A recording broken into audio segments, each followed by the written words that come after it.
Hello everyone, welcome to chemistry world. आज की इस वीडियो में हम लोग नीट 2023 7 मई 2023 को जो पेपर हुआ है उसके सॉल्यूशन को लेकर के आपके सामने हैं, जिसमें केमिस्ट्री सेक्शन के क्वेश्चन का हम लोग सॉल्यूशन देखेंगे एक्सप्लेनेशन के साथ। ठीक है, बुकलेट कोड नंबर जो मेरे पास है वो है F4 का है। ठीक है, और उसके 51 क्वेश्चन नंबर से हम लोग स्टार्ट करते हैं। तो देखिए 51 नंबर क्वेश्चन क्या है कि आपसे पूछ रहा है the relation between magnetic quantum number for a given value of azimuthal quantum number, यानी यहां पर मैग्नेटिक क्वांटम नंबर वैल्यू को उसने nm से दिखाया। ठीक है, ये मैग्नेटिक क्वांटम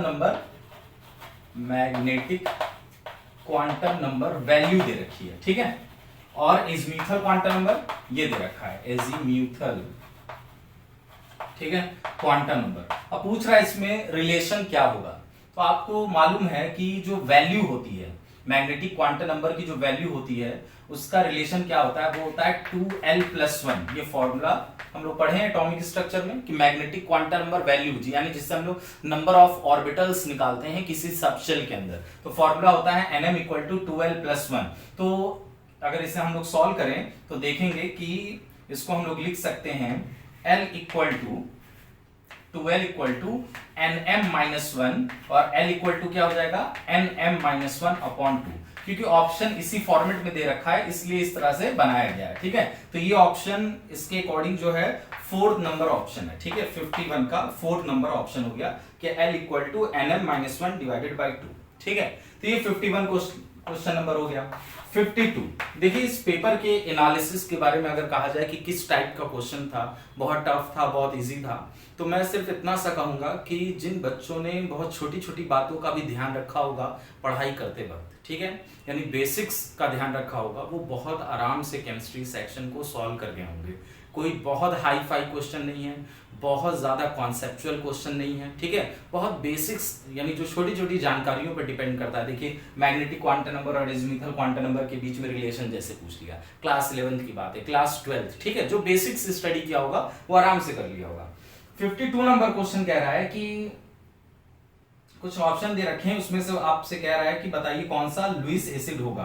देखिए ऑप्शन कौन कौन से है, वाटर है पहला ऑप्शन, दूसरा जो ऑप्शन है वो बोरॉन ट्राइफ्लोराइड का है, तीसरा ऑप्शन है हाइड्रोक्साइड आयन का है और फोर्थ ऑप्शन है अमोनिया का। तो इसमें पूछ रहा है लुईस एसिड। बस आपको लुईस एसिड की अगर डिफिनेशन क्लियर हो जाए तो आप इसका आंसर दे सकते हैं। लुईस एसिड क्या होता है, जो कम से कम एक लोन पेयर को एक्सेप्ट कर सके, एक्सेप्ट एटलीस्ट 1 लोन पेयर। ठीक है, तो एक लोन पेयर एक्सेप्ट करने के लिए उसके पास ऑर्बिटल खाली भी तो होना चाहिए। जैसे यहाँ पर ऑक्सीजन, इसके पास तो लोन पेयर है, ये लोन पेयर डोनेट करेगा, ये तो लुईस बेस है। हाइड्रोक्साइड आयन, इसके पास भी निगेटिव चार्ज है, लुईस बेस का काम करेगा। ठीक है, लुईस बेस नहीं तो बेस का काम करेगा। अमोनिया है, इसके नाइट्रोजन के पास लोन पेयर है, तो ये भी लुईस बेस का काम करेगा। लेकिन बोरॉन ट्राइफ्लोराइड को आप देखिए, ठीक है, बोरॉन से 3 फ्लोरीन लगे हुए हैं, तो आप देखेंगे कि बोरॉन के आउटर मोस्ट शेल में 3 इलेक्ट्रॉन होता है और 3 फ्लोरीन है, एक एक इलेक्ट्रॉन का कंट्रीब्यूशन करेंगे तो मतलब टोटल कितने हो गए 6 इलेक्ट्रॉन, यानी बोरॉन के आउटर मोस्ट शेल में इस वक्त 6 इलेक्ट्रॉन है। तो ऑक्टेट कंप्लीट करने के लिए उसे कम से कम 2 इलेक्ट्रॉन की और जरूरत है, यानी एटलीस्ट 1 लोन पेयर वो एक्सेप्ट कर सकता है, यानी लुईस एसिड की डिफिनेशन पर, ठीक है, ये फॉर्मेट फिट हो रहा है, इसलिए बोरॉन ट्राइफ्लोराइड इसका आंसर हो गया। ठीक है, ये 52 नंबर हो गया। अब आइए 53, देखिए थ्योरेटिकल क्वेश्चन था, बहुत सिंपल सा। इसमें से उन्होंने 5 स्टेटमेंट दे रखे हैं ABCDE और कह रहा है कि बताइए कौन सा स्टेटमेंट इसमें से सही नहीं है। मैं एक एक स्टेटमेंट आप पढ़ता हूं। Hydrogen is used to reduce heavy metal oxides to metal. जाहिर सी बात है, हाइड्रोजन का हम यूज करते हैं रिडक्शन करने के लिए, जो ऑक्साइड्स होते हैं उनका रिडक्शन करने के लिए हम लोग हाइड्रोजन यूज करते हैं। ये तो स्टेटमेंट सही है। इन सब बातों का भी ध्यान रखना चाहिए, क्योंकि वहां पर करेक्ट नॉट करेक्ट में बहुत बार कंफ्यूजन हो जाता है। जो सेकंड स्टेटमेंट है, B statement, heavy water is used to study reaction mechanism. Heavy water यानी D2O। D2O का जो यूज होता है वो एक्सचेंज वाले जो रिएक्शन होते हैं उनके मैकेनिज्म को समझने के लिए यूज हम करते हैं। ठीक है, तो ये भी स्टेटमेंट सही हो गया।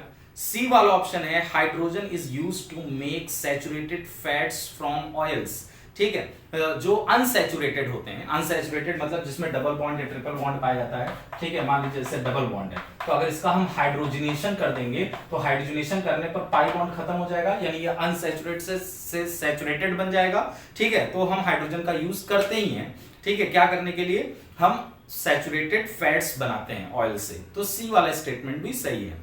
डी वाला स्टेटमेंट कह रहा है hydrogen hydrogen bond dissociation enthalpy is lowest as compared to a single bond between two atoms of any element.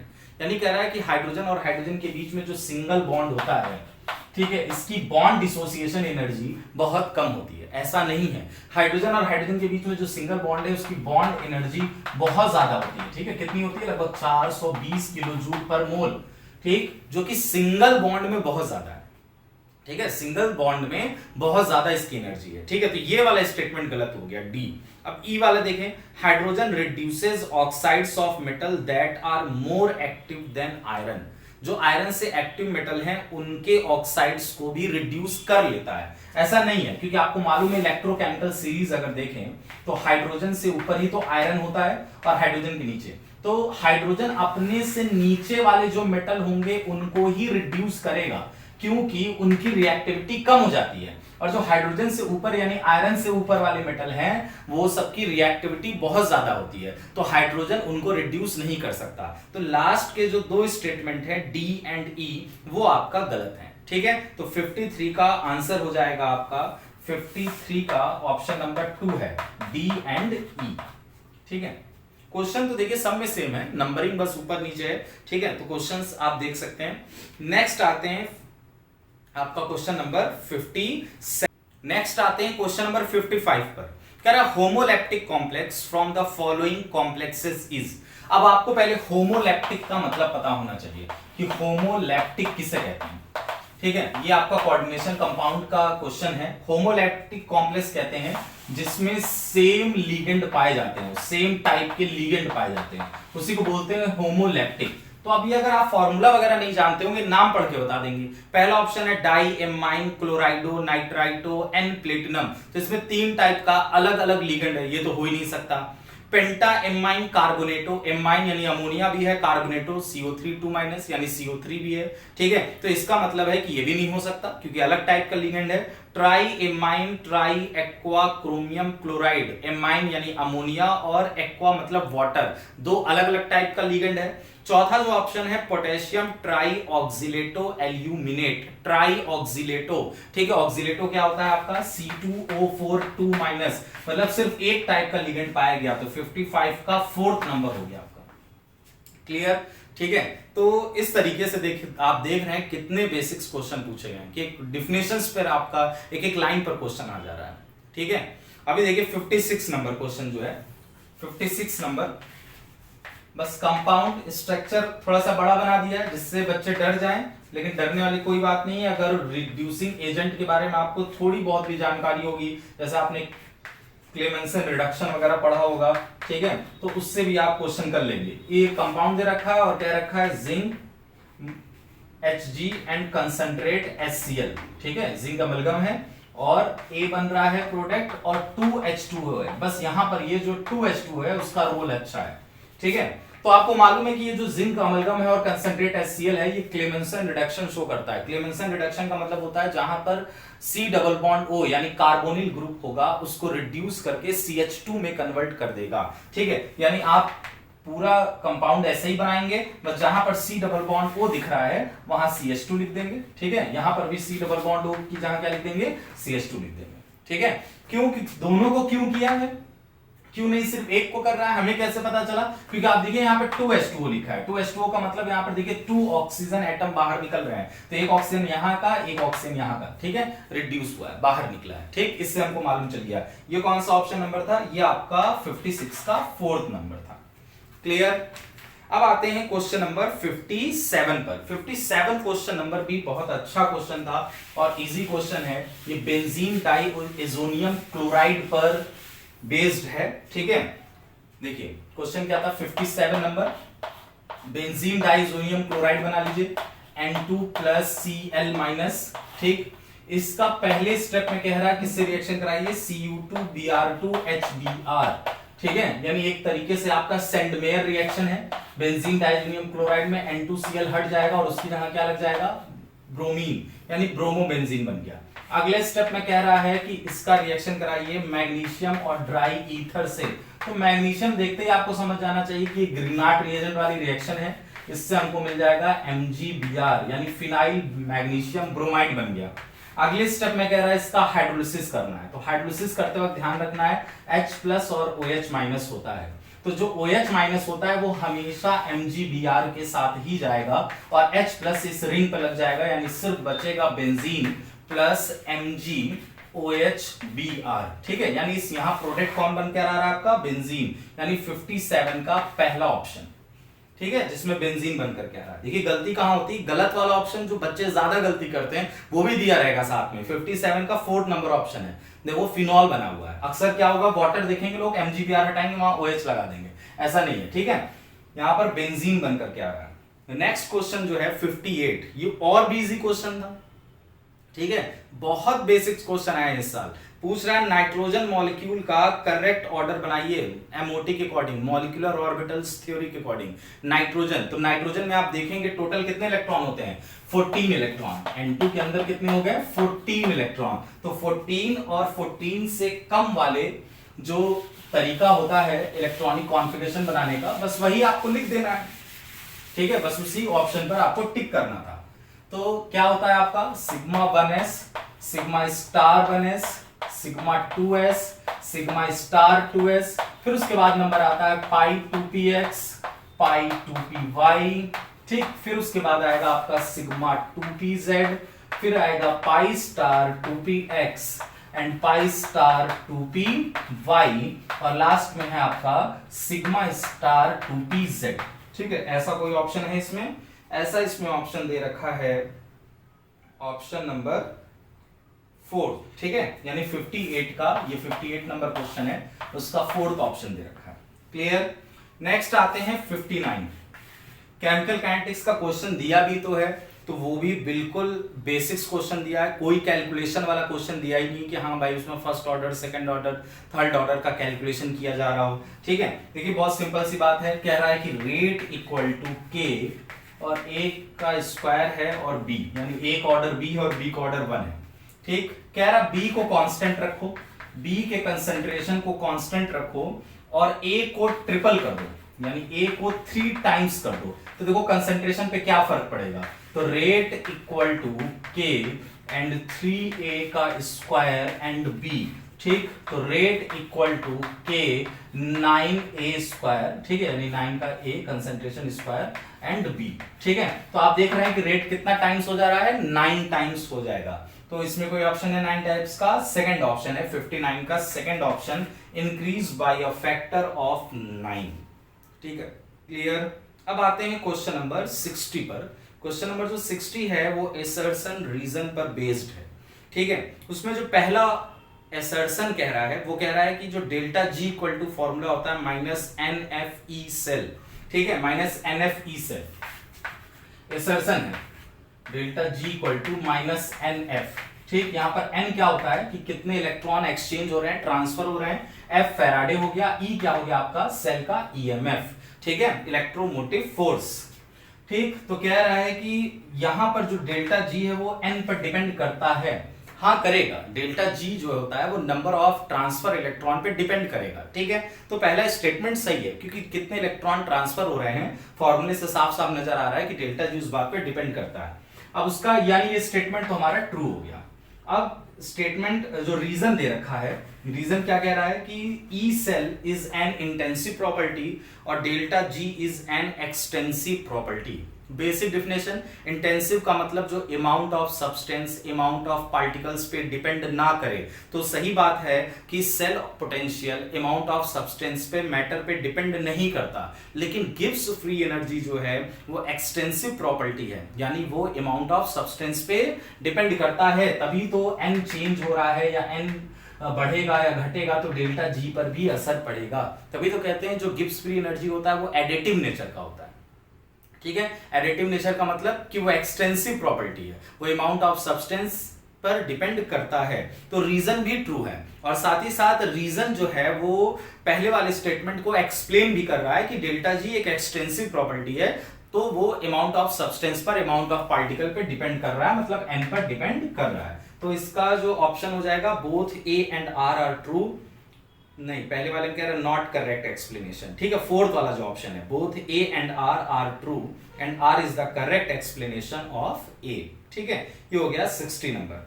अब आते हैं 61। 61 में तो बस आपसे बेसिकली पूछ रहा है कंपाउंड्स पहचानने को, कह रहा है कि वो कंपाउंड है कौन सा 61 में, ठीक है। 61 में क्या है आपका CH double bond CH CHX and CH2 CH3, ठीक है। पूछ रहा है ये किसका एग्जांपल है। पहला ऑप्शन दे रखा है aryl halide, allylic halide, vinylic halide और बेंजाइलिक हैलाइड। देखिए डबल बॉन्ड का जो नेक्स्ट कार्बन होता है, जो डबल बॉन्डेड कार्बन का जो नेक्स्ट कार्बन होता है उसको एलाइलिक पोजीशन बोला जाता है। तो ये हो गया एलाइलिक हैलाइड, ठीक है। और बेंजाइलिक हैलाइड क्या होता है, जो बेंजीन रिंग से जुड़ा जस्ट कार्बन होगा, ठीक है, ये वाला। यहां से अगर हेलोजन लगा होता है तो इसको बोलते हैं बेंजाइलिक, ये बेंजाइलिक हो गया, ठीक है। और विनाइलिक क्या होता है, डबल बॉन्डेड कार्बन से कोई चीज अटैच है डायरेक्ट, ठीक है, डबल बॉन्डेड कार्बन से, तो इसको हम लोग विनाइलिक बोल देंगे, ठीक है। आई बात समझ में। लेकिन ये पूछा है तो ये एलाइलिक हैलाइड है, तो ऑप्शन नंबर आपका क्या हो गया सेकंड, यानी 61 का सेकंड नंबर एलाइलिक हैलाइड, ठीक। नेक्स्ट आते हैं हम लोग 62 नंबर पर।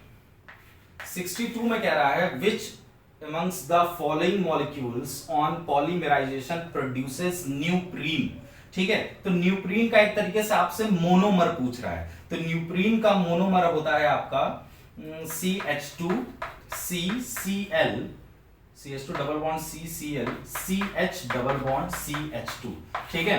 ये जो आप होता है आपका फॉर्मूला, ये आपका क्या है, न्यूप्रीन का मोनोमर होता है, ठीक है। इसका चाहे तो आप आईपीएससी में भी लिख सकते हैं, लेकिन ये सीधे सीधे फॉर्मूला आपसे पूछा था। तो 62 का पहला ऑप्शन इसमें दे रखा है इस बुकलेट में। 63 नंबर आते हैं, consider the following reaction identify the product, ठीक है। एक रिएक्शन दे रखा है सिंपल सा बेसिक्स, और आपसे HBr की रिएक्शन करा करके प्रोडक्ट पूछ रहा है, ठीक है। तो 63 नंबर देखते हैं।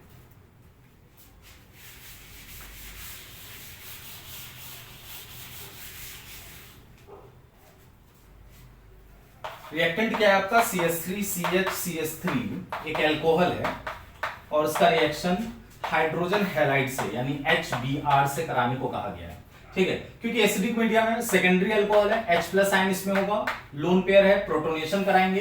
क्योंकि OH कैसा ग्रुप होता है, पुअर लिविंग ग्रुप होता है, तो उसको हटाने के लिए गुड लिविंग ग्रुप बनाना पड़ता है। उसके लिए एक ही तरीका है कि उसका प्रोटोनेशन कराया जाए। तो CH3 CH CH3 एंड ये हो गया CHOH2 और ऑक्सीजन पर पॉजिटिव चार्ज, ये हो गया CH3। अगले स्टेप में ये गुड लिविंग ग्रुप बन चुका है, यानी इसका प्रोटोनेशन हो चुका है। तो यहां से हम बॉन्ड हटा लेंगे तो इस कार्बन पे कैसा चार्ज आ जाएगा, पॉजिटिव चार्ज।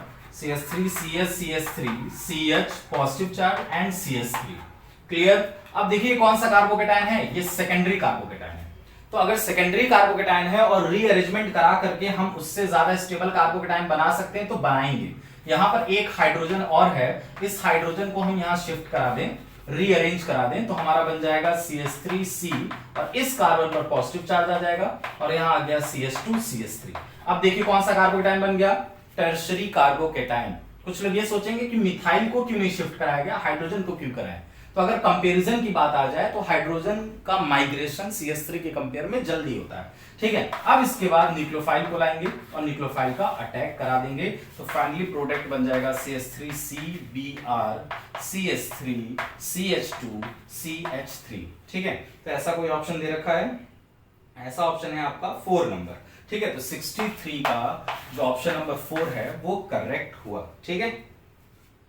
अब उसके बाद आपका 64 नंबर जो क्वेश्चन है वो इलेक्ट्रोकेमिस्ट्री से आया हुआ है। तो इलेक्ट्रोकेमिस्ट्री से भी कोई बड़ा क्वेश्चन नहीं पूछा गया है, ठीक है। जो कंडक्टेंस वाला पार्ट होता है उसमें से फॉर्मूला बेस एक सिंपल सा क्वेश्चन पूछा गया है सेल कांस्टेंट के बारे में। तो सेल कांस्टेंट क्या होता है, L/A। L क्या होता है, सेपरेशन बिटवीन टू इलेक्ट्रोड्स, और A क्या होता है, एरिया, ठीक है, जो इलेक्ट्रोड डिप्ड होता है सॉल्यूशन के अंदर, इलेक्ट्रोलिटिक सॉल्यूशन के अंदर। तो आपको क्या क्या क्वेश्चन में दे रखा है, आपको कंडक्टिविटी दे रखा है। हम लोग लगा रहे हैं क्वेश्चन नंबर 64।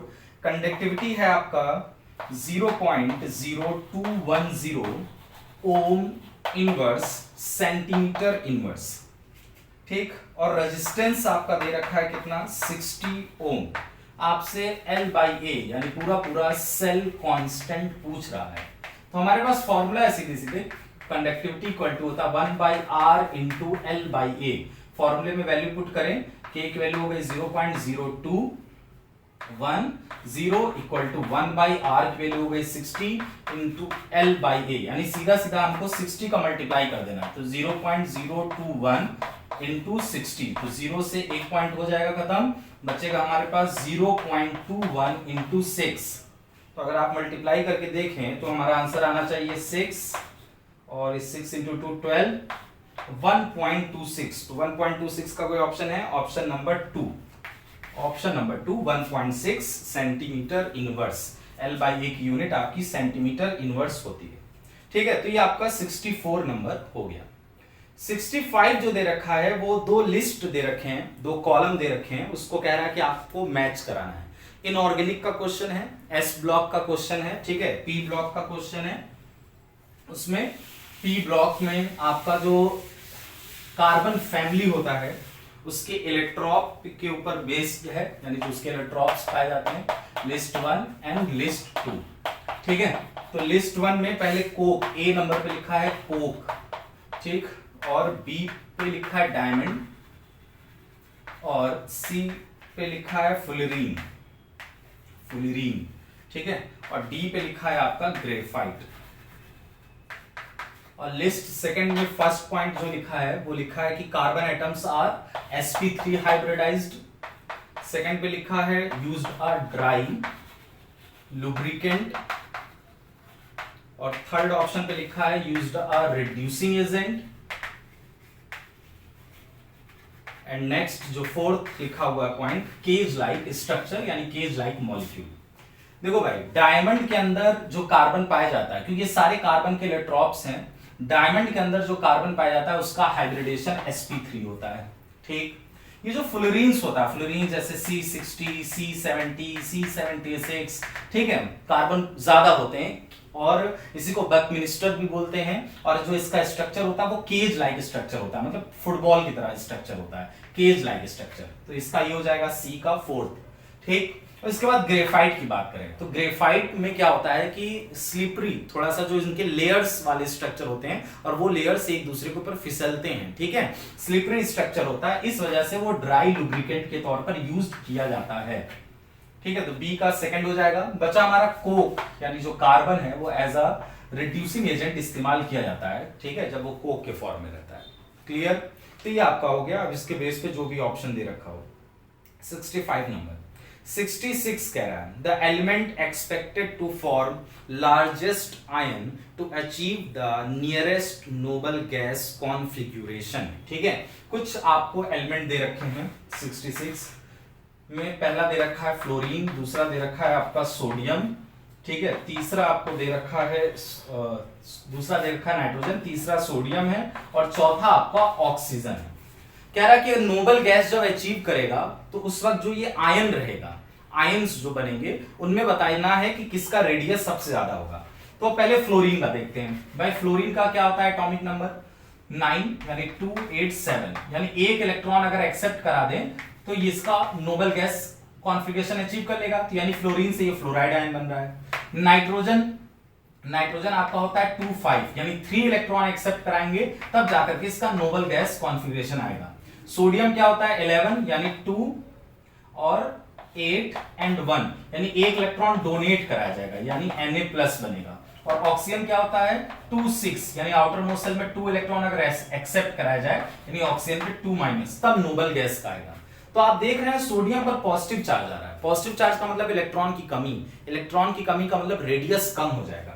ठीक है, फ्लोराइड आयन, इस पे एक नेगेटिव चार्ज है, नेगेटिव चार्ज का मतलब एनायन बन रहा है, यानी इलेक्ट्रॉन आने की वजह से हमारा रेडियस इंक्रीज करता है क्योंकि रिपल्सन लगने लगता है। और यहाँ पर 3 नेगेटिव है, यहाँ 2 नेगेटिव, तो जिसके ऊपर सबसे ज्यादा नेगेटिव चार्ज होगा वही आपका उसका रेडियस सबसे ज्यादा माना जाएगा। तो नाइट्रोजन पे 3 नेगेटिव चार्ज है, तो डेटा के अकॉर्डिंग 140 पिकोमीटर इसका अप्रोक्सीमेटली साइज होता है, जो कि सबसे ज्यादा है, ठीक है, इन सभी के कंपेयर में। तो नाइट्राइड आयन यहाँ पर इसका आंसर हो जाएगा।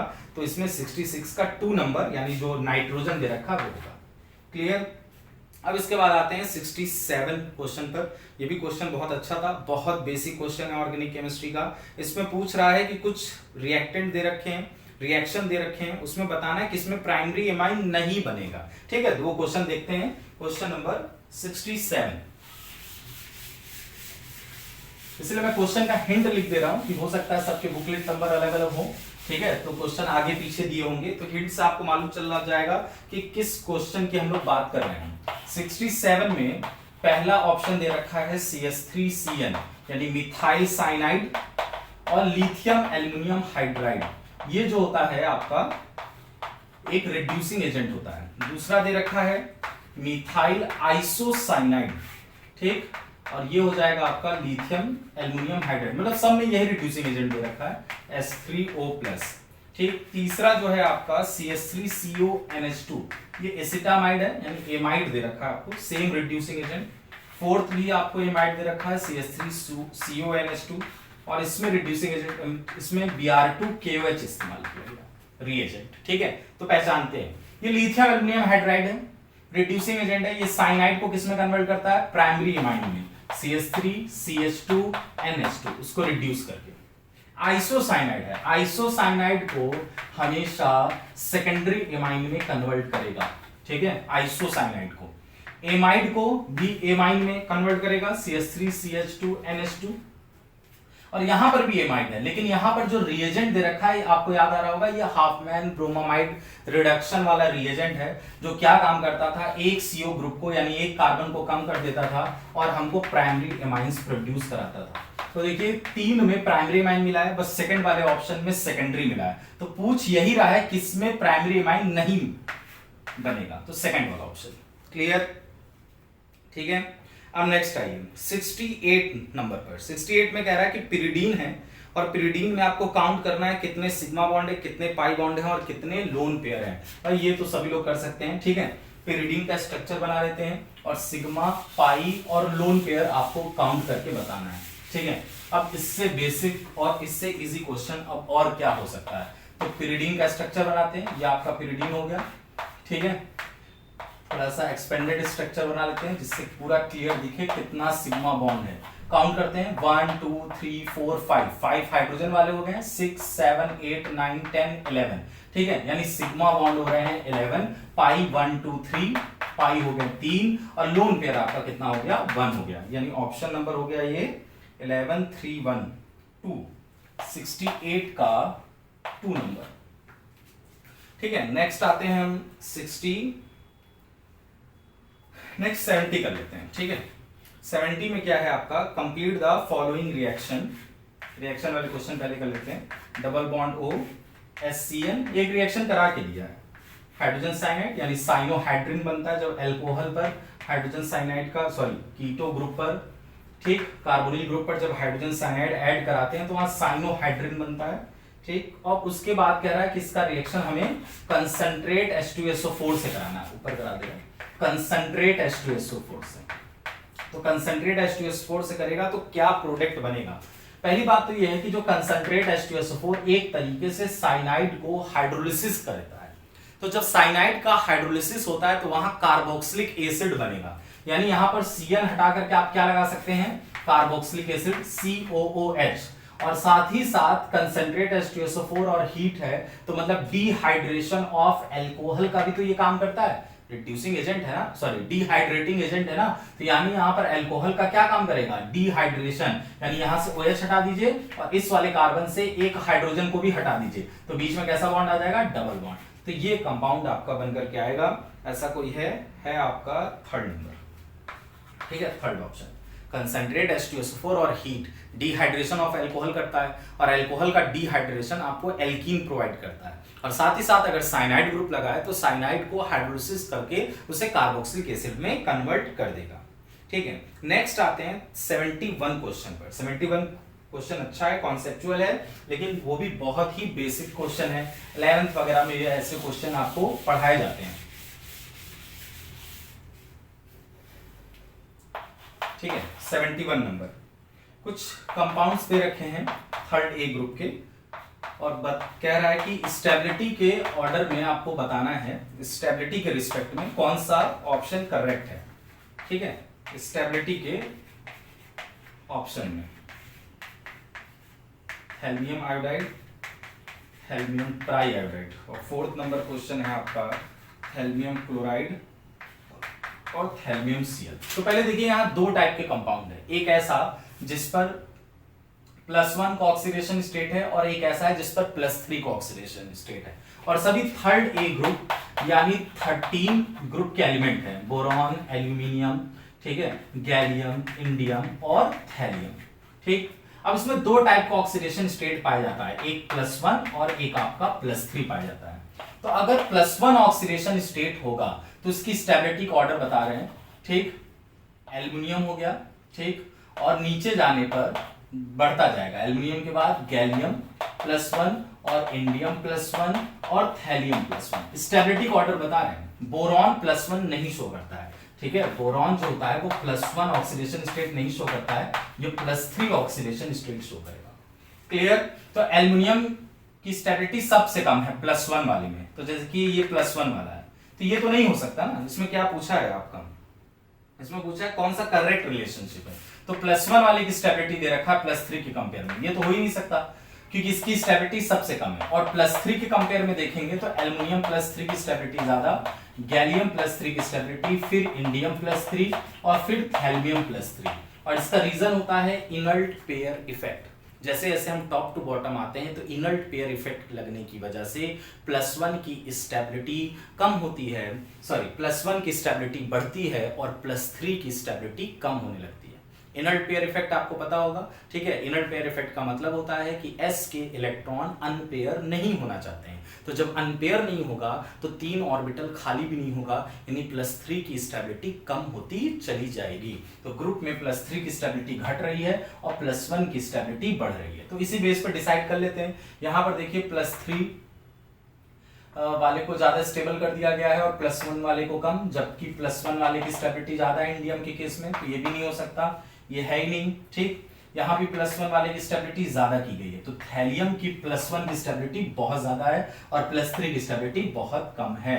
तो इस वजह से तीसरा वाला ऑप्शन आपका सही होगा, ये वाला ऑप्शन गलत। ठीक, तो थर्ड ऑप्शन सही है, क्योंकि जैसे थैल्मियम +3 बनता है ये अनस्टेबल होता है, तुरंत कन्वर्ट हो जाएगा किसमें, थैल्मियम +1 में, 2 इलेक्ट्रॉन को एक्सेप्ट करके।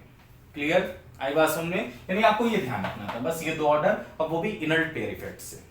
तो 71 हो गया। अब हम लोग बात करते हैं 73 पर। तो 73 helium is used to, assertion reason है, helium is used to dilute oxygen in diving apparatus. हाँ, हीलियम का इस्तेमाल किया जाता है, जो डाइविंग स्कूबा डाइवर्स होते हैं, जो समुद्र के गोताखोर होते हैं, तो अपने साथ हीलियम को भी ले जाते हैं। ठीक है, तो हीलियम को इसलिए ले जाते हैं कि वो ऑक्सीजन को क्या करना चाहते हैं, डाइल्यूट करना चाहते हैं। ठीक है, और सेकंड कह रहा है कि helium has high solubility in O2। High solubility नहीं होती, तो ये ऑप्शन जो है आपका इनकरेक्ट है। तो 73 का आपका हो जाएगा ऑप्शन नंबर 2 होगा, क्योंकि A ट्रू है और जो B है रीजन जो है वो आपका फॉल्स है। ठीक है, अब आते हैं क्वेश्चन नंबर 74 पर।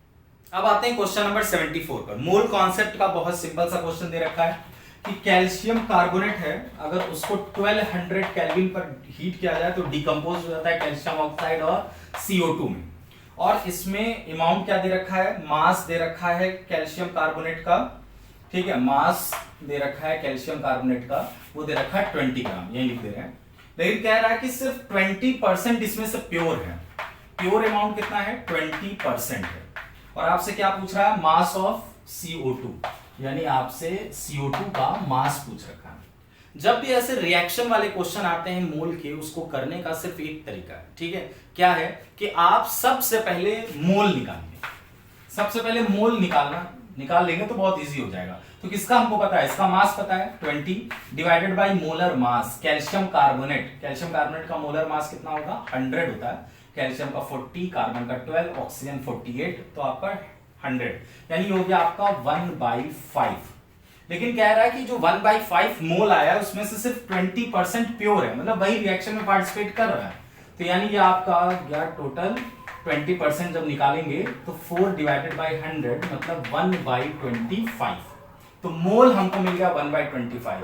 अब स्टोइकियोमेट्रिक कोफिशिएंट के बेसिस पर करते हैं। देखो 1 कैल्शियम कार्बोनेट से हमको कितना मोल मिल रहा है, 1 कार्बन डाइऑक्साइड का मिला। तो 1/25 कैल्शियम कार्बोनेट से हमको कितना कार्बन डाइऑक्साइड मिलेगा, 1/25 कार्बन डाइऑक्साइड ही मिलेगा। तो अब हमें इसके मोल मिल गए कि नहीं मिल गए, तो mole equal to mass upon molar mass. Molar mass कितना होता है कार्बन डाइऑक्साइड का, 44। तो 44 इधर ले आइए, 44 डिवाइडेड बाई 25 ये आपका मास आ जाएगा। अब आप इसको डिवाइड करके देख लीजिए कितना आता है, ठीक है, ये हो जाएगा 44/25, तो 74 हो गया। नेक्स्ट आता है 75, ठीक है, प्रैक्टिकल के बेस पर था। In Lassaigne extract of an organic compound both nitrogen and sulphur are present which gives blood red colour with ferric ion due to the formation of, ferric ion से मतलब वहां फेरिक क्लोराइड यूज किया जाता है। तो जब ferric chloride आप use करेंगे तो नाइट्रोजन और सल्फर अगर होगा तो रेड कलर आएगा।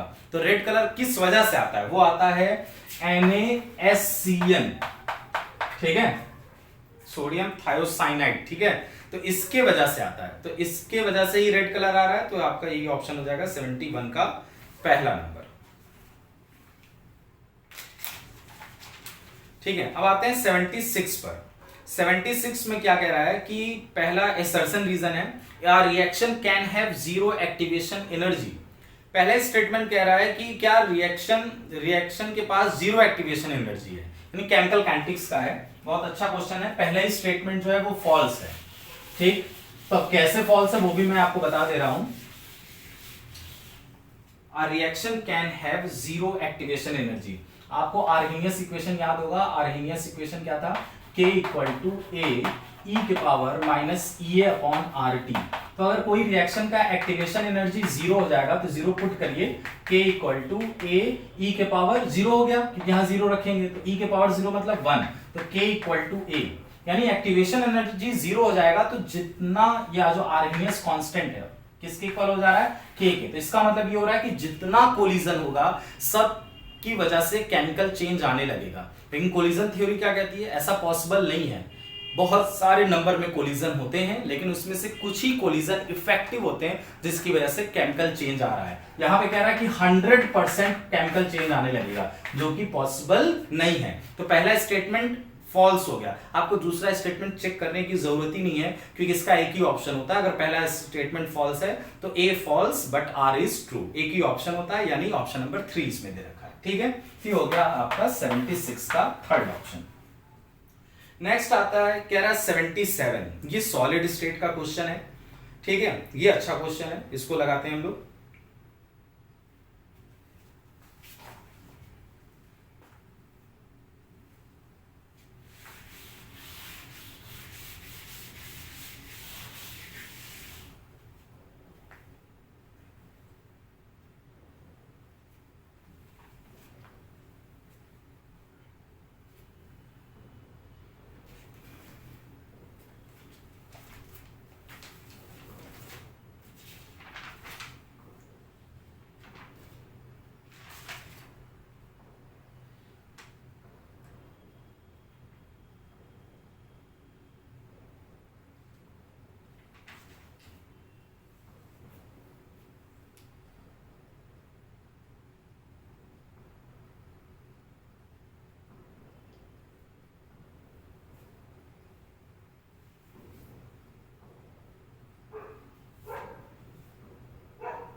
सेवेंटी सेवन करते हैं। 77 में क्या कह रहा है कि एक कंपाउंड है जो कि दो एलिमेंट से मिलकर के बना है, ए और बी।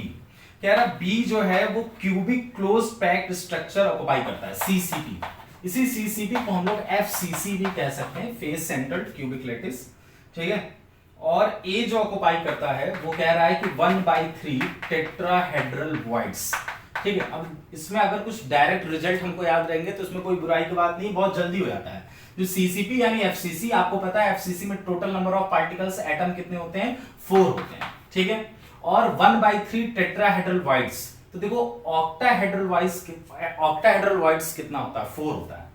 ऑक्टाहेड्रल वॉइड्स किसी एफसीसी लैटिस के अंदर कितना पाया जाता है, 4 होता है। और जो टेट्राहेड्रल वॉइड्स होता है वो ऑक्टाहेड्रल वॉइड्स का हमेशा डबल होगा, ठीक है, ऑक्टाहेड्रल वॉइड्स का।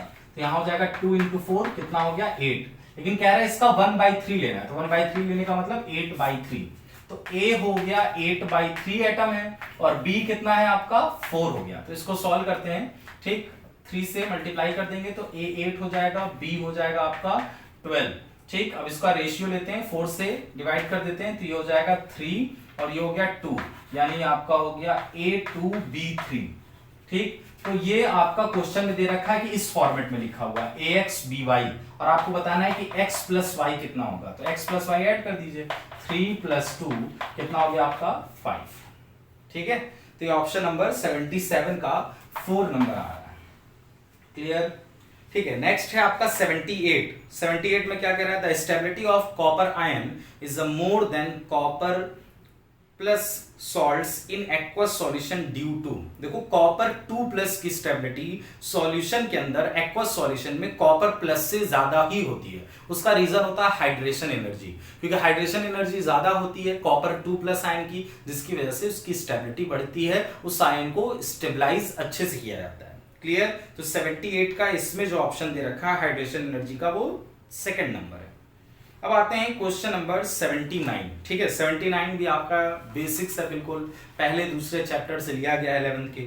आपको करेक्ट स्टेटमेंट बताना है, ठीक है। मैं सारे स्टेटमेंट पढ़ रहा हूं।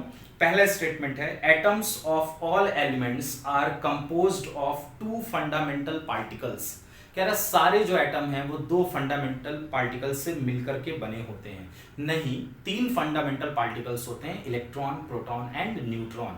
भले हाइड्रोजन में इलेक्ट्रॉन और प्रोटॉन है, लेकिन यहाँ पे हाइड्रोजन को नहीं कहा गया ना, ऑल एलिमेंट्स कहा गया, ठीक है। तो ये पहला स्टेटमेंट गलत हुआ। सेकेंड स्टेटमेंट कह रहा है, the mass of the electron is 9.1 × 10⁻³ kg, इतना ही मास होता है, ये स्टेटमेंट सही है। थर्ड कह रहा है, all the isotopes of a given element show same chemical properties. Isotopes chemical property same show करते हैं, क्योंकि एक ही तो एलिमेंट होते हैं, बस उसके अलग अलग फॉर्म होते हैं, ठीक है। केमिकल प्रॉपर्टी सेम शो करेगा, तो सी नंबर जो स्टेटमेंट है वो भी सही है। डी स्टेटमेंट पे आते हैं, protons and electrons are collectively known as nucleons. ये स्टेटमेंट रॉन्ग है, क्योंकि न्यूक्लियॉन्स कहा जाता है प्रोटॉन प्लस न्यूट्रॉन को। और ई स्टेटमेंट क्या है, Dalton's atomic theory regarded the atoms as an ultimate particle of matter, ठीक है। इस डाल्टन एटॉमिक थ्योरी का मानना था कि अल्टीमेट पार्टिकल है एटम मैटर का, मतलब किसी रिएक्शन में फर्दर डिवाइड नहीं होता, तो ये ऑप्शन भी क्या हमारा ट्रू है, ठीक है। तो इससे हमें 79 नंबर मालूम चल गया। 80 नंबर जो है वो ग्राफिकल रिप्रेजेंटेशन है बॉयल्स लॉ का, जो गैसियस लॉ का सबसे इजी क्वेश्चन होता है, ठीक है, वो आप देख करके बता सकते हैं। आइए अब 81 पर आते हैं। 81 में क्या है कि intermolecular forces are forces of attraction and repulsion between interacting particles that will include. तो जो इंटरमॉलिक्यूलर फोर्स आ गया ये टर्म, तो इसमें आपको पता होना चाहिए कौन कौन से फोर्स आते हैं, ठीक है। मैं लाइन से बोलता चल रहा हूं कौन कौन से फोर्स आते हैं। Dipole dipole force, dipole induced dipole force, ठीक है, डिस्पर्सन फोर्स या उसी को हम लोग लंडन फोर्स भी बोलते हैं, हाइड्रोजन बॉन्डिंग भी उसमें आता है, ठीक है। ये सारे फोर्स जो होते हैं वो इंटरमॉलिक्यूलर फोर्सेस में आएंगे, ठीक है, जिसमें force of attraction and repulsion काम करता है, सिवाय एक के, वो है कोवैलेंट बॉन्डिंग, जो कि 81 का डी ऑप्शन है, ठीक है। तो इसमें डी वाला ही गलत है, बाकी ए बी सी और ई ये चारों जो हैं वो आपका सही इसमें दे रखा है, ठीक है। तो 81 हो गया। अब 82 पर आते हैं। कह रहा weight of 2 moles of the organic compound which is obtained by heating sodium ethanoate with sodium hydroxide in presence of calcium oxide, ठीक है। इसमें दो टॉपिक मिक्स किया गया है। एक आपका हाइड्रोकार्बन का सिंपल सा एक रिएक्शन क्वेश्चन है, ठीक है, मीथेन बनाने का, और दूसरा पहला चैप्टर मोल का बेसिक सा फॉर्मूला यूज किया गया, ठीक है। बहुत इजी क्वेश्चन है आपका 82 नंबर। इसमें कह रहा है सोडियम इथेनोएट का रिएक्शन अगर हम सोडियम हाइड्रोक्साइड और कैल्शियम ऑक्साइड के प्रेजेंस में कराएं, मतलब सोडा लाइम, और सोडियम इथेनोएट मतलब इस सोडियम एसीटेट CH3CONA, और इसका रिएक्शन सोडा लाइम से यानी NaOH प्लस कैल्शियम ऑक्साइड से कराएं, तो आपको याद हो रहा होगा कि ये डी कार्बोक्सिलाइजेशन रिएक्शन है, सोडियम कार्बोनेट बाहर निकल जाता है और क्या बचता है, मीथेन बचता है, ठीक है।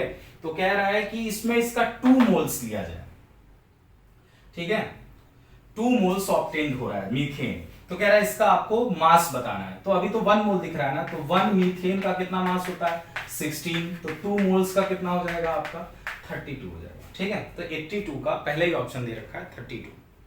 नेक्स्ट है 83 नंबर। 83 नंबर भी बहुत इजी है। कह रहा है कि which one is an example of heterogeneous catalyst. Heterogeneous, but definition पता हो, हेट्रोजीनियस का मतलब होता है कि जहां पर फेज सेम ना हो, यानी रिएक्टेंट और कैटलिस्ट का फेज सेम नहीं है, तो उसको हेट्रोजीनियस बोलते हैं। जैसे पहले ही मैं करके दिखा रहा हूं, hydrolysis of sugar catalysed by H+ ion, hydrolysis of sugar यानी C12H22O11, इसका अगर हाइड्रोलिसिस किया जाए H+ आयन के प्रेजेंस में, तो आपका क्या बनेगा, ग्लूकोज C6H12O6 और प्लस फ्रक्टोज C6H12O6। जो ग्लूकोज यहाँ पर C12H22O11, ठीक है, ये एक्वस फॉर्म में रहता है, ठीक है। ये भी क्या है आपका लिक्विड फॉर्म में।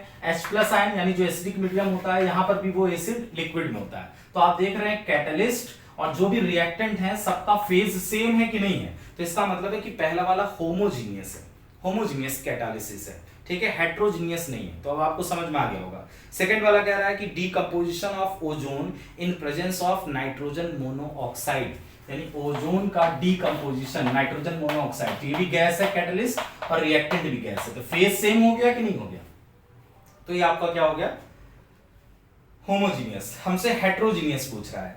इसमें एक हैबर प्रोसेस दे रखा है, combination between die nitrogen and di hydrogen, यानी N2 गैस प्लस 3H2, ठीक, कंबाइन होकर के क्या बनता है, अमोनिया गैस। देखो ये भी गैस, ये भी गैस, लेकिन यहाँ पर जो कैटलिस्ट हम इस्तेमाल करते हैं आयरन, वो किस फॉर्म में होता है, सॉलिड। तो रिएक्टेंट और कैटलिस्ट का फेज सेम नहीं है, तो इसका मतलब ये हुआ कि आपका यही हेट्रोजीनियस है, ठीक है। तो 83 का इसमें थर्ड नंबर ये हो गया। अब आते हैं 84। 84 भी क्या आपका एसर्शन रीजन है। इसमें भी पहला जो एसर्शन है, metallic sodium dissolve in liquid ammonia giving a deep blue solution which is paramagnetic, ठीक है। एस ब्लॉक का क्वेश्चन है कि जब सोडियम को हम लिक्विड अमोनिया में डिसॉल्व करते हैं तो ब्लू कलर का सॉल्यूशन आता है और पैरामैग्नेटिक होता है। बिल्कुल ट्रू है, ठीक है। देखते हैं कैसे होता है। जब भी हम सोडियम को डिसॉल्व करेंगे तो दो चीजें बनती हैं। जैसे सोडियम को अगर हम अमोनिया में डिसॉल्व कर रहे हैं, एक्वस अमोनिया में, ठीक, तो ये आपका हो जाएगा कि सोडियम एक इलेक्ट्रॉन को डोनेट करेगा और वो इलेक्ट्रॉन अमोनिया के साथ भी कंबाइन हो जाता है, ठीक है। मान लेते हैं कि X मॉलिक्यूल के साथ, तो इसको हम लोग बोलते हैं अमोनिएटेड इलेक्ट्रॉन, ठीक है। और साथ ही साथ Na+, ठीक, जो कि अमोनिया के साथ ये भी जुड़ जाएगा। ये आपका हो गया अमोनिएटेड केटायन और ये हो गया आपका अमोनिएटेड इलेक्ट्रॉन। तो एक इलेक्ट्रॉन फ्री हो जाता है जिसके वजह से वो पैरामैग्नेटिक भी हो जाता है और कलर भी ब्लू कलर का आता है, ठीक है। तो ये स्टेटमेंट हमारा ट्रू है। फिर उसके बाद कह रहा है the deep blue solution is due to the formation of amide. नहीं, एमाइड के फॉर्मेशन की वजह से नहीं होता है, आगे चल करके सोडामाइड बन जाएगा। लेकिन डीप ब्लू कलर आता किस वजह से है, ये जो इलेक्ट्रॉन सॉल्यूशन के अंदर पाया जाता है ना, जब इस पर लाइट गिरती है तो वो ऑरेंज वाले जो कलर होता है, ऑरेंज रेड वाले को, उसको एब्जॉर्ब कर लेगा और उसको एब्जॉर्ब करके एक्साइटेड स्टेट में आ जाएगा और जो एनर्जी रिलीज करेगा, ठीक है, वो ब्लू कलर की होगी, ठीक है, मतलब ब्लू कलर का रेडिएशन होगा जिसकी वजह से सॉल्यूशन ब्लू हो जाता है। तो इसके जो आपका रीजन दे रखा है वो फॉल्स है, एसर्शन ट्रू है। तो एसर्शन ट्रू और रीजन फॉल्स, सेकंड वाला ऑप्शन दे रखा है। अब आते हैं 85 नंबर। 85 में कह रहा है कि बताना है किसमें सेंट्रल एटम के अराउंड 8 इलेक्ट्रॉन नहीं है। कौन कौन से हैं? अमोनिया, एल्युमिनियम क्लोराइड, पता है कितना basic question, beryllium chloride, CCl4 and PCl5। कह रहा है किसमें 8 इलेक्ट्रॉन नहीं है। अमोनिया, इसमें 8 इलेक्ट्रॉन है। कैसे? नाइट्रोजन के आउटर मोस्ट शेल में 5, 3 हाइड्रोजन के 8 हो गए। एल्युमिनियम का आउटर मोस्ट शेल में 3 इलेक्ट्रॉन होते हैं, 3 3 6, इसमें नहीं है। Beryllium chloride outermost shell में 2 इलेक्ट्रॉन, 2 and 2 4, इसमें भी नहीं है, 8 इलेक्ट्रॉन। कार्बन का आउटर मोस्ट शेल में 4 इलेक्ट्रॉन, क्लोरीन के 4 4 4 8 इलेक्ट्रॉन इसमें है। PCl5 फास्फोरस का आउटर मोस्ट शेल में 5 इलेक्ट्रॉन, क्लोरीन के 5 5 + 5 10 इलेक्ट्रॉन, इसमें भी 8 नहीं है। तो ये भी तो ऑप्शन हो गया। उसमें पूछा है, ये नहीं पूछा ना कि ऑक्टेट कंप्लीट है कि नहीं का, ऑक्टेट तो कंप्लीट है, उससे ज्यादा ही है, ठीक है। बस पूछ रहा है किसमें 8 इलेक्ट्रॉन नहीं है। तो 8 इलेक्ट्रॉन नहीं है ना, 8 इलेक्ट्रॉन से ज्यादा है, तो इसमें काउंट करेंगे इसको। तो 1 2 3 टोटल 3 मॉलिक्यूल ऐसे हो गए। तो 3 का ऑप्शन दे रखा है 85 का 4 नंबर, ठीक है। नेक्स्ट देखते हैं 86 क्वेश्चन क्या कह रहा है। 86 टॉलेंस रिएजेंट का क्वेश्चन है। टॉलेंस रिएजेंट आपको पता है क्या होता है कि वो एल्डिहाइड को ऑक्सीडाइज करेगा, कीटोन को ऑक्सीडाइज नहीं करता है। तो 86 देखते हैं।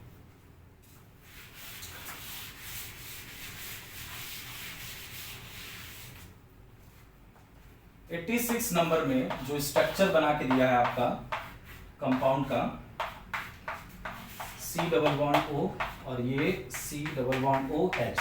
तो देखिए ऊपर कीटो ग्रुप है, नीचे जो आपको C++H दिख रहा है, इसकी वजह से ये एल्डिहाइड ग्रुप है। और टॉलेंस रिएजेंट का पूरा लिख रखा है AgNH3 का होल ट्वाइस, ठीक है, प्लस 3 हाइड्रोक्साइड आयन, ठीक, और हीट करने कह रहा है। तो आपको मालूम है कि जो टॉलेंस रिएजेंट है वो एल्डिहाइड को ही सेलेक्ट करेगा, सिर्फ इसी को ऑक्सीडाइज करेगा और इसको लीव कर देगा, इसको ऐसे ही छोड़ देगा, ये ऐसे ही रह जाएगा C++O। और जो एल्डिहाइड होता है उसे कार्बोक्सिलिक एसिड में कन्वर्ट करता है, यानी उसके एनायन में, ठीक है, आयंस में कन्वर्ट करता है, COO-। ऐसा कोई ऑप्शन है, ठीक है। सेकंड नंबर ऑप्शन ऐसा ही दे रखा है 86 का 2।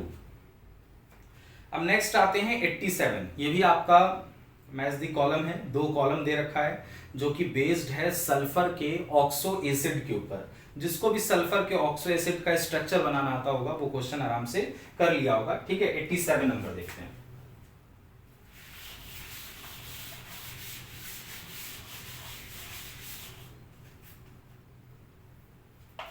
87 में है, पहला जो कॉलम है उसमें लिखा है एक पर ऑक्सो डाई सल्फ्यूरिक एसिड, ठीक है। बस आपको स्ट्रक्चर फॉर्मूला पता होना चाहिए। इसका फॉर्मूला होता है H2SO8, ठीक है। इसका स्ट्रक्चर इस तरीके से होगा, सल्फर पर, ठीक, ये H2SO8, ठीक है। देखिए 2 सल्फर हैं, 1 2 3 4 5, 1 2 3 4 5 6 ऑक्सीजन हो गए, 7 और 8, ठीक है, सही, H2SO8। तो इसमें आपको बताना था क्या क्या इसमें पाया जा रहा है। देखिए सल्फर के पास सल्फर और डबल बॉन्ड O वाले कितने हैं, 1 2 3 4 ये हो गए। एक पाया गया है सल्फर ऑक्सीजन ऑक्सीजन सल्फर वाला बॉन्ड, और 2 पाए गए हैं आपका सल्फर और OH के बीच का बॉन्ड, ठीक है। अब आप मैच कर लीजिएगा। इसी तरीके से सेकंड आते हैं, B नंबर दे रखा है सल्फ्यूरिक एसिड। सल्फ्यूरिक एसिड क्या होता है, H2SO4। इसका स्ट्रक्चर बना लेते हैं, S++O S++O OH, ये होता है सल्फ्यूरिक एसिड।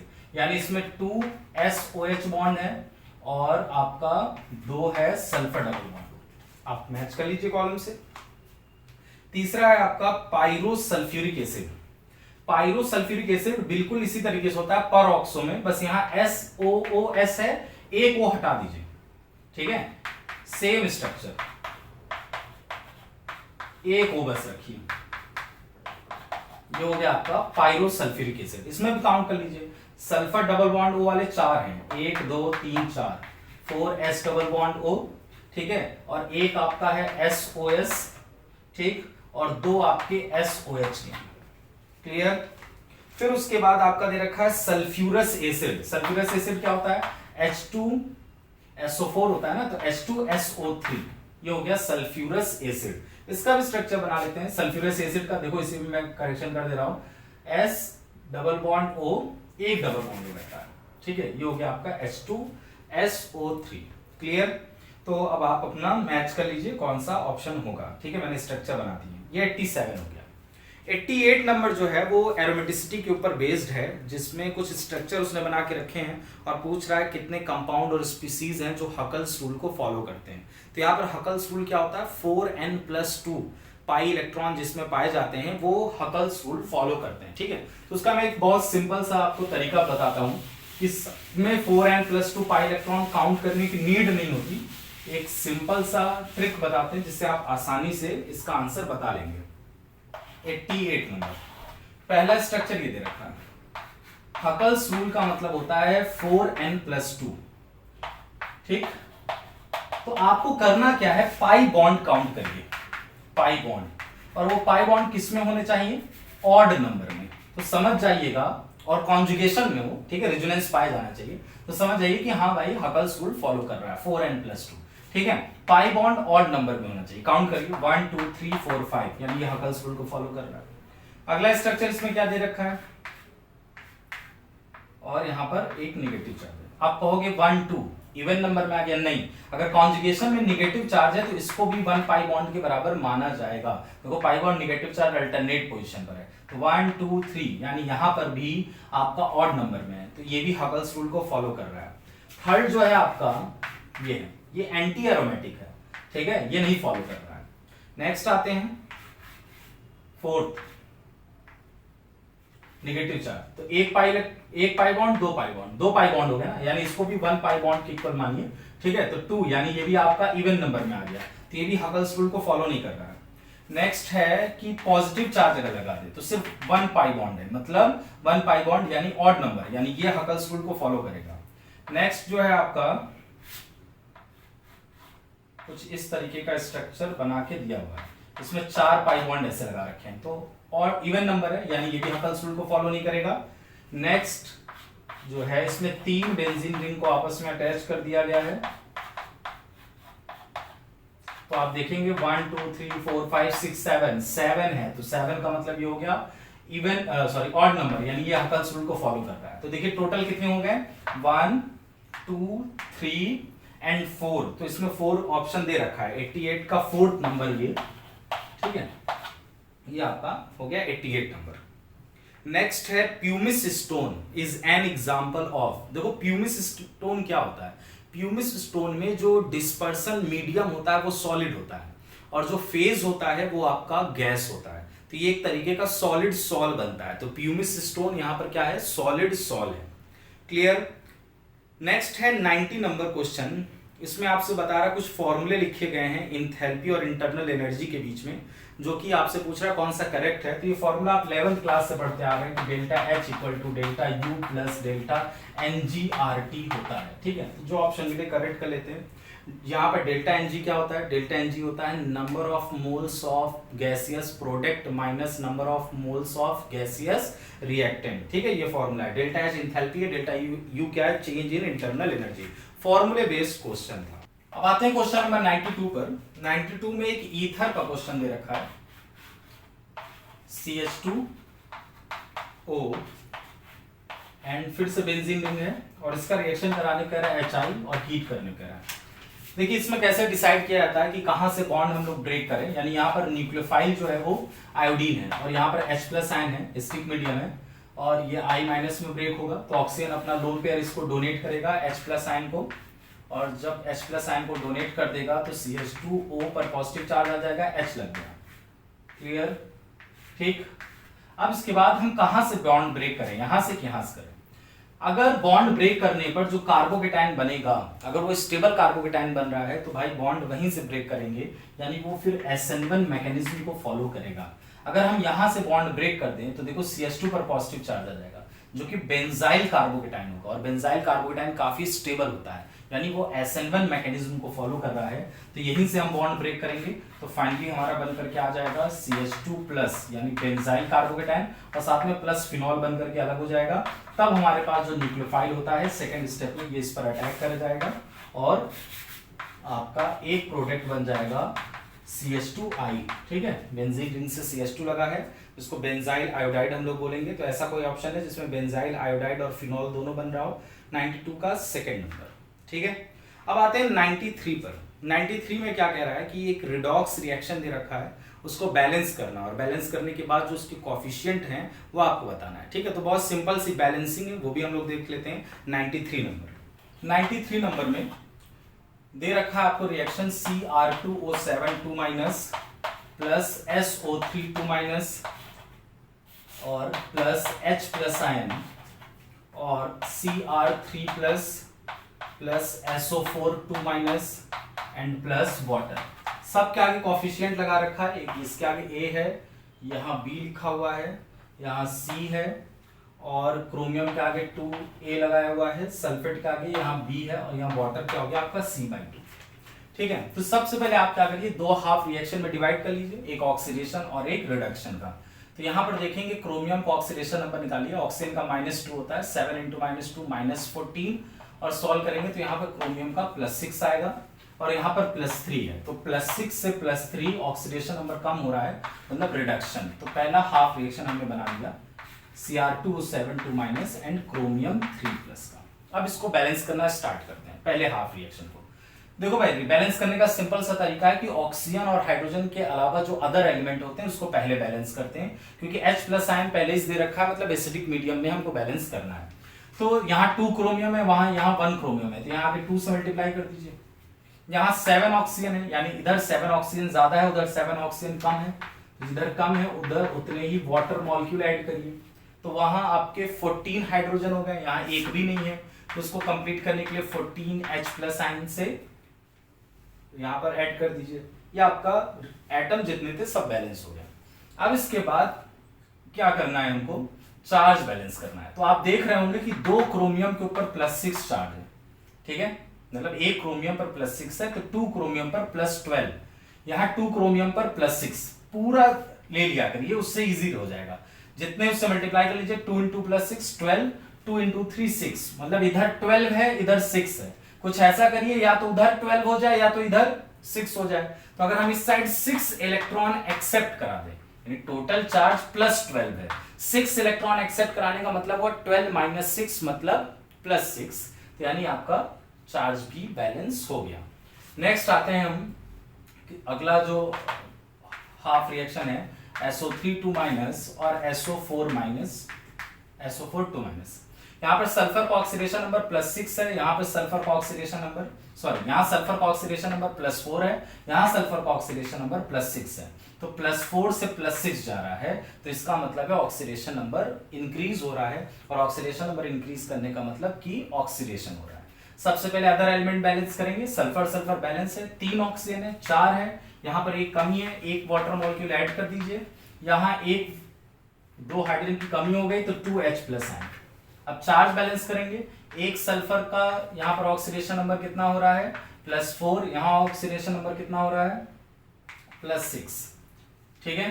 तो या तो +6 बनाइए या तो उसे +4 बनाइए। तो हम यहाँ क्या काम कर रहे हैं, 2 इलेक्ट्रॉन को ऐड कर दे रहे हैं, तो +4 हो गया, तो ये भी बैलेंस हो गया। अब दोनों ऊपर नीचे रिएक्शन को ऐड करना है, तो ऐड करने के लिए जरूरी है कि नंबर ऑफ इलेक्ट्रॉन कैंसिल हो। इधर 6 इलेक्ट्रॉन है, उधर 2 इलेक्ट्रॉन है, तो इस वाले में किससे मल्टीप्लाई कर देंगे, 3 से मल्टीप्लाई करके ऐड कर लीजिए। तो देखिए 3 × 2 6 इलेक्ट्रॉन, ये और ये कैंसिल हो जाएंगे, बाकी ऐड करते चलते हैं।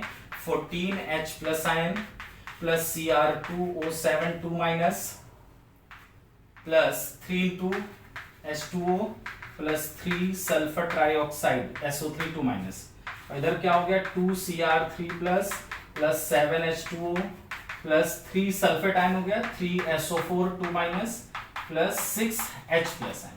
तो H+ आयन और वाटर को एक तरफ कर लेते हैं। यहाँ 14 H+ आयन है, जो कम वाला H+ आयन इस साइड लाइए, 14 और 6 माइनस करेंगे तो कितने जाएंगे, 8 H+ ion, and plus Cr2O7 2 minus plus 3 SO3 2 minus. इस 3 वाटर को साइड ले जाते हैं क्योंकि उधर वाटर के नंबर ज्यादा है, तो हो जाएगा 2 Cr3 प्लस 7 और 3 माइनस कितने हो जाएंगे आपके 4 water plus 3 SO4 2 minus.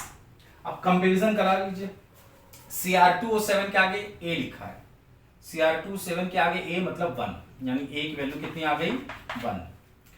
SO3 2 minus के आगे B, तो B की जगह पर क्या लिखा हुआ है 3, ठीक है, ये भी हो गया।